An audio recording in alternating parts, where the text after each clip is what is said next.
Hello, everyone. Today we are talking about a superpower, small talk. It's not just about the weather No, it really isn't. because, picture this scenario. You step into the elevator at work, the doors slide shut, and you realize you are trapped in a steel box with your boss's boss. Oh, the worst. The silence is just deafening. You stare at the floor indicator, desperately trying to think of something, literally anything, to say that doesn't sound completely foolish. We have all been there. It is a universally uncomfortable experience. And, well, because of that discomfort, so many people view small talk as a nuisance, like it's a chore, or just a frustrating roadblock to actual meaningful communication. You're right. But when you examine the underlying structure of these interactions, you quickly realize that small talk is the foundation of every professional and personal relationship you will ever build. And that structural approach is exactly our mission for this deep dive today. Yes, it is. We are looking at a very specific stack of sources. We've got communication guides, including Leo Lowndes' fantastic book, How to Talk to Anyone, along with some practical English learning platforms and conversational training materials. It's a great mix of resources. We are going to break down the exact practical strategies of good conversation. And just to set the ground rules for you listening right now, we are strictly focusing on the social toolkit here. Exactly. We're not here to offer psychological comfort or coddle any social anxieties. Our goal is just to give you the structured, professional framework you need to succeed in any room you walk into. Which is the most effective way to approach it, honestly. The first thing our sources agree on is that small talk is not an innate magical gift that you are either born with or you aren't. Yeah, that's a huge misconception. It really is. It is simply a sequence of learnable skills. I actually like to think of it as the opening moves in a game of chess. Oh, that's a good way to put it. Because when you sit down at the chessboard, you don't immediately try to checkmate the king in the first turn. You move a pawn. You develop a knight. It's not the main game, but it is an essential step to set up the board and get a feel for how the other person plays. That analogy perfectly captures the core function of small talk. The goal of those initial opening moves is not to exchange profound, life-altering facts. Right, you aren't solving complex global issues by the coffee machine. Exactly. The core function is simply to put people at ease and find baseline similarities. You are establishing that you are a safe, approachable person.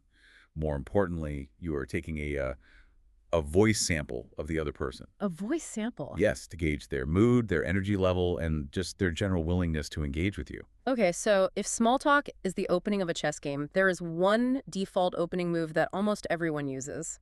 The weather. The weather trap. It is the most common starting point in human history, and there is a very logical reason for that. Well, I mean, it makes mathematical sense. Literally everyone in the room or the elevator is experiencing the exact same weather at the exact same time. It is a shared reality. Absolutely. Plus, it completely avoids taboo subjects like politics or finances. You aren't going to offend someone by observing that it is raining outside. It is incredibly safe. Right.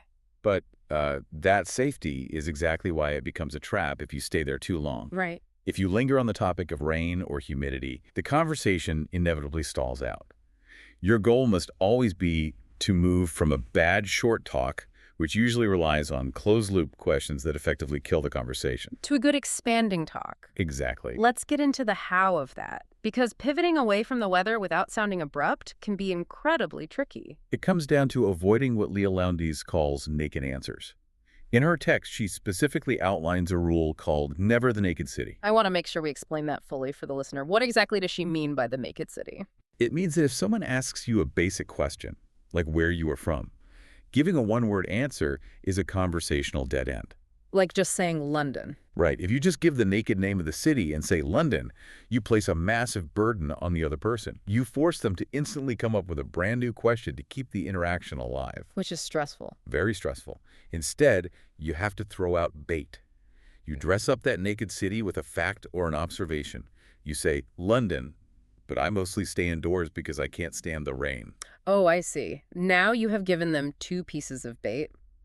The city itself and your dislike of rain. Precisely. Let's test this out, because hearing the theory is one thing, but applying it on the fly is another. I am going to challenge you with a role play. Okay, let's do it. I will initiate a bad closed-loop interaction about the weather, and I want you to demonstrate a good expanding talk. Let's say we are standing by the coffee machine in the office. I'll start. Wow, it is really pouring rain out there today, huh? Yes, it is. And scene, see listener, That is a dead end. I have nowhere to go with that.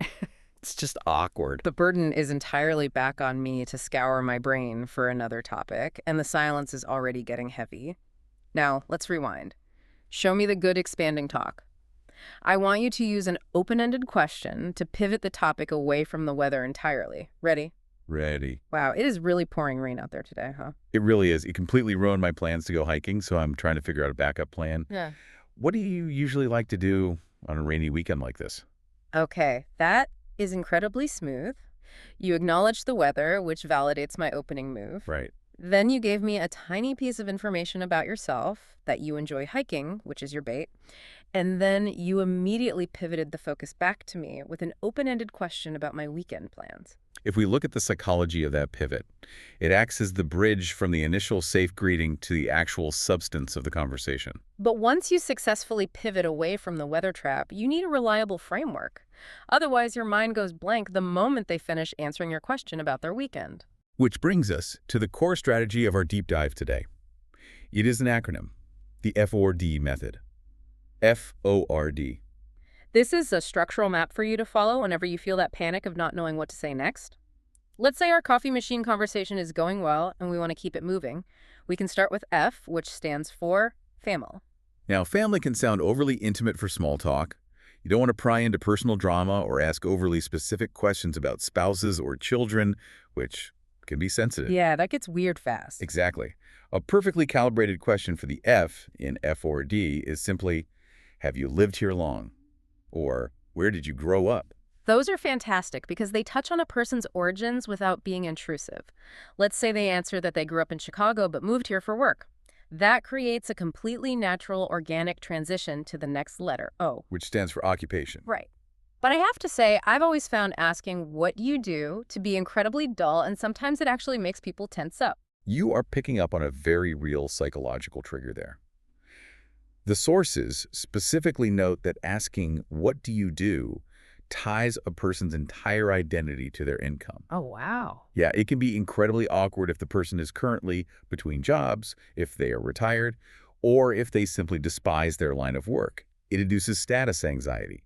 Instead, a far superior approach is asking, what's keeping you busy these days? What's keeping you busy these days? I love the phrasing of that. It gives the other person total autonomy over the conversation. Exactly. If they are proud of their job, they can talk about work. If they hate their job but love their garden, they can talk about their garden. You are giving them the steering wheel. You are. Okay, so we've covered their background and what is keeping them busy. That naturally opens the door for our recreation. Recreation is often the fastest route to finding a genuine shared interest. The simple question here is, what do you do for fun?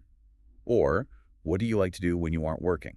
It immediately lightens the mood because you are asking them to recall things that bring them joy. Yes. And finally, DD stands for dreams.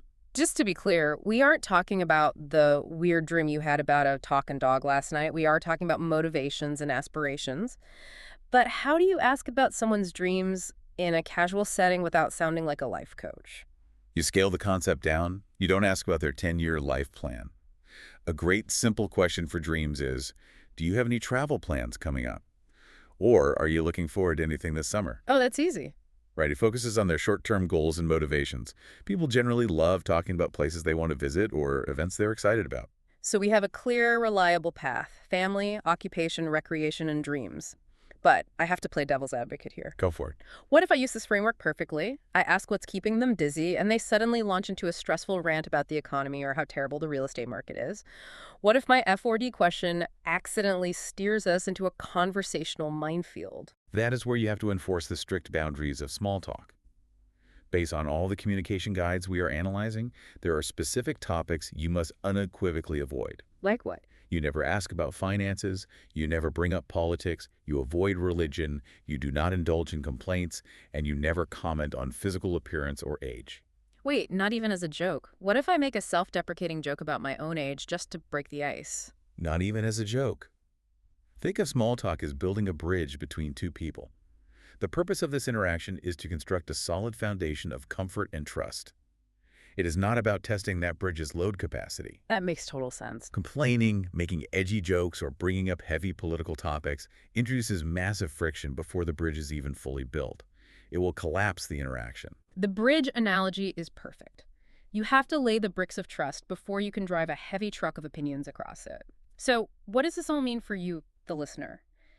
It means that asking the right F4D questions is only half the formula, because if you aren't processing the answers correctly, the interaction will still fail. Small talk is strictly 50% listening. Yes, and listening in this context is an active, engaged process.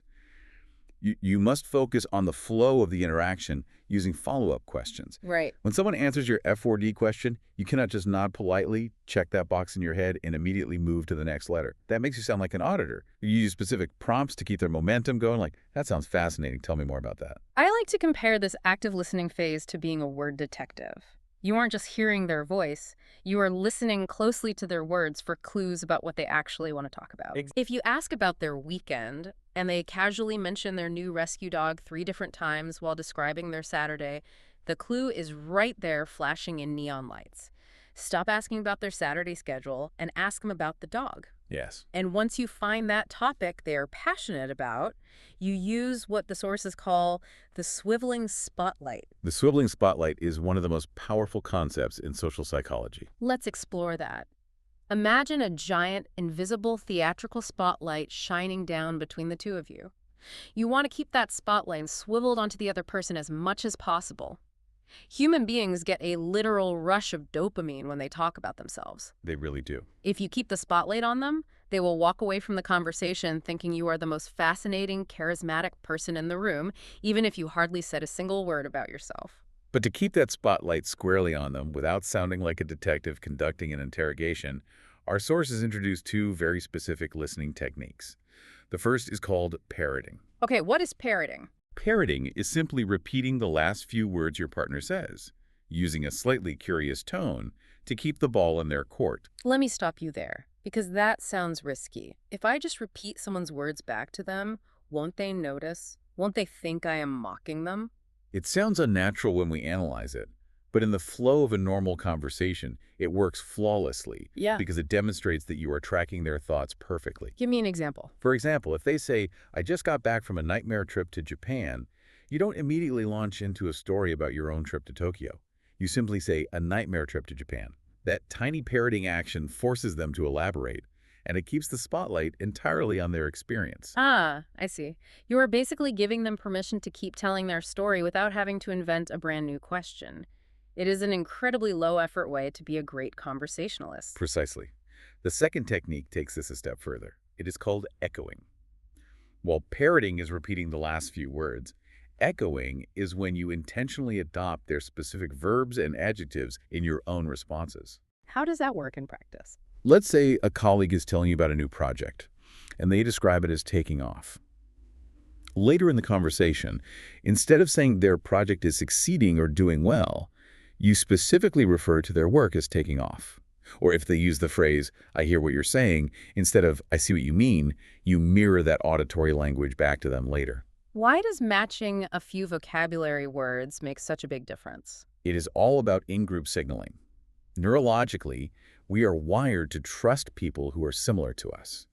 When you echo someone's specific vocabulary, their brain subconsciously registers you as part of their tribe. It builds a deep, subliminal rapport because you aren't just listening to them, you are speaking their exact language. It makes them feel profoundly understood. So we have navigated the opening weather pivot, we have used the F4E framework to explore their background and interests, and we have used parroting and echoing to make them feel heard. The conversation is flowing beautifully. It's going great. But eventually, reality sets in. You have to get back to your desk or you have to go catch a train. Every interaction must end. And exiting gracefully is a vital social skill that terrifies a lot of people. With good reason. Yeah. If you handle the exit poorly, if you seem desperate to escape, you can instantly destroy all the rapport and trust you just spent the last 10 minutes building.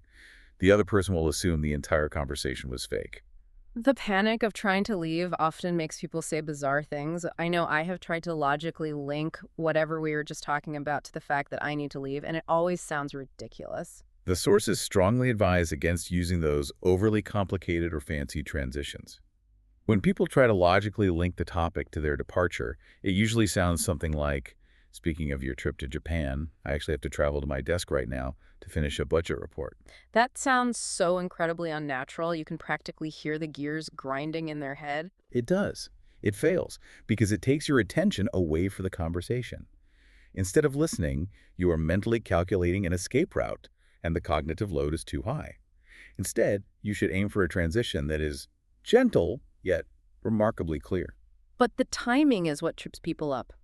When exactly do you deploy this exit strategy without seeming rude? You obviously don't just cut them off mid-sentence. Absolutely not. You must be patient and wait for a natural pause or a lull in the conversation.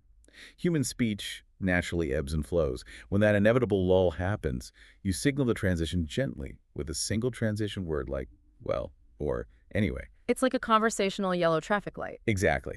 That single word acts as a polite, subconscious warning to the other person that the interaction is wrapping up. They hear, well, and they instinctively know the end is near, which softens the blow. Let's give the listener some exact scripts they can use, because having a memorized line eliminates the panic. What do you say right after you drop that will? You keep it entirely straightforward. You can use a phrase like, well, it was great talking to you, but I must get back to work. Or, if you are at a social event or taking a break in the break room, a fantastic script is, anyway, I'll let you get back to your coffee. I'll let you get back to your coffee. I love that phrasing. It is so smooth because it frames your exit as a favor to them. You aren't fleeing from them. You are generously freeing up their valuable time. It's polite, it's definitive, and it leaves that bridge of trust fully intact for the next time you see them. You have successfully navigated the entire sequence, from the opening to the departure, while leaving a positive, lasting impression. So to summarize our mission today, small talk isn't an innate magical gift bestowed upon extroverts. It's a sequence of learnable strategies. It starts with the opening pivot away from the weather trap, dressing up the naked city with bait. It moves fluidly into the Ford framework to explore family, occupation, recreation, and dreams. It requires active listening using techniques like parroting and echoing to keep the swiveling spotlight firmly on them. And finally, it concludes with a gentle, clear, graceful exit during a natural lull. It is a highly effective system. And before we finish, I want to leave you with one final advanced concept to mull over. What's that? Well, throughout this entire deep dive, we have talked about how you initiate and manage the conversation. But what if you could make other people do all the hard work for you? The sources call this the what's it. The what's it? That sounds like a gadget from a Stye movie. It functions a bit like one. Instead of initiating the small talk yourself, consider what unusual item you can wear or carry to a gathering that acts as conversational bait. It could be a unique vintage pin, a fascinating or controversial book you are carrying under your arm, or a strange, eye-catching piece of jewelry. Oh, I see. The what's it is simply an object that immediately prompts strangers to approach you and say, "Excuse me, I have to ask, what is that?" It's like setting a friendly trap. By wearing a what's it, you are essentially inviting them to practice their small talk on you. You are letting them make the opening chess move. That is brilliant. If you want to feel more confident in social situations, please subscribe to our channel. Yes, and please hit the like button and click the bell icon for more practical English. Thank you for listening. Go out and try small talk today. Goodbye.